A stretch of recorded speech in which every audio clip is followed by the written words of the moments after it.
vakomana vazinyatso kubuda pachena vanyatsoratidza kuti aiwa vaneta nerambati corruption iri kuitika munyika yeZimbabwe, especially muthe regime, nevamwe vakomana vari kuopposition vanoonekwa kuti vamwe vacho motovaziva nemazita, vamoza vakaraudzira vakaenda kuthe regime, vanyatsoratidza kuti aiwa corruption it is now deep seated munyika yeZimbabwe, especially muthe city of Harare. Sana mina mashoko anobuda achitaurwa panapa nevakomana vaLeonardo Chamisa kuti vosubscribe like turn on the bell icon. Timina paende pavo tuna the comment anyora vachiti the city of Harare then scams go back decades.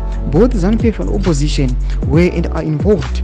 How much council land did the politicians like Chiangwa grab from the ratepayers of the capital city?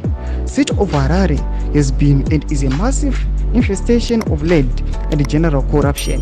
When MDC first took over the city, there were initially tangible changes. It did not last. Greed, corruption, self-serving, misgovernance, misspending, wastage, and the abysmal dereliction of services to us, paying ratepayers, quickly set in.